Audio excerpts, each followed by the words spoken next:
जय श्री राम। आपने सुना ही होगा, रामचंद्र कह गए सिया से ऐसा कलयुग आएगा, हंस चुगेगा दाना गुन का, कौवा मोती खाएगा। राम युग वेब सीरीज जो MX प्लेयर पर आ रही है, उसे देखकर कुछ ऐसा ही लग रहा है। बाबू सोना, जादू टोना, इश्क मोहब्बत प्यार सेक्स धोखा लव, इन सब पर अगर निर्देशक महोदय प्रयोग कर लेते तो अच्छा होता। लेकिन महाकाव्य रामायण पर जो ये प्रयोग उन्होंने किया है, ये बात कुछ हजम नहीं होती, क्योंकि महाकाव्य रामायण कोई साधारण ग्रंथ नहीं है। ये करोड़ों लोगों की आस्था है। भगवान श्री हरि विष्णु के अवतार श्री राम भगवान का जीवन चरित्र है, तो उसे उसके उसी गंभीरता में देखने की जरूरत है। स्वागत है आपका हमारे इस चैनल में, और मैं हूं रणजीत कुमार यादव। और आज हम राम युग पर बात करेंगे। राम युग वेब सीरीज है जो MX प्लेयर पर 6 मई को रिलीज होने वाली है। लेकिन इसके ट्रेलर को जब आप देखेंगे तो कई ऐसे प्रसंग हैं जिसे देखकर ऑकवर्ड फील होता है। जैसे एक सीन में लक्ष्मण कह रहे हैं कि भैया हम 2 हैं और रावण की इतनी बड़ी सेना। लक्ष्मण कोई साधारण मनुष्य नहीं थे, वो देव के अवतार थे, और लक्ष्मण ये कह ही नहीं सकते। लक्ष्मण तो कहेंगे कि भैया राम, आप तो बस मुझे आदेश दीजिए और मैं पूरे लंका पर विजय प्राप्त करूंगा। ये फिर अगर सीता के संवाद को देखते हैं तो उसमें वो गंभीरता नजर नहीं आती। अगर आप जो पुराना रामायण है उसमें देखें तो उसमें जो सीता का उन्होंने रोल निभाया दीपिका ने, तो वो गजब का रोल था। और जो गंभीरता थी, अरुण गोविल जी ने जो श्री राम का रोल निभाया, जो उसमें गंभीरता थी, जो वो जो एक कैरेक्टर में डूब गए, वो चीज़ यहाँ नहीं दिखती। पता नहीं कैसे कास्टिंग की गई है, क्योंकि फिल्म और सीरियल की कास्टिंग में बहुत मेहनत की जाती है और एक लंबी प्रक्रिया के बाद कैरेक्टर को में जो आर्टिस्ट फिट होता है उसको लिया जाता है।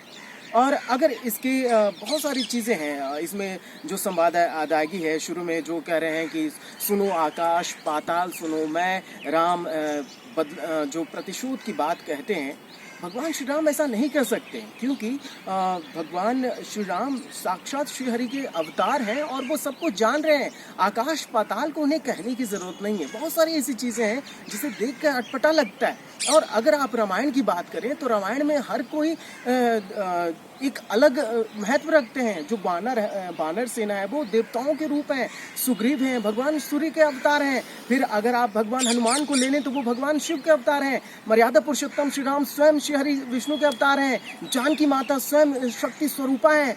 सब कुछ भगवान ने पहले ही तय कर लिया था, उसके अनुसार उन्होंने लीलाएं रची और ये अवतार लिया। अपने आप में अद्वितीय है।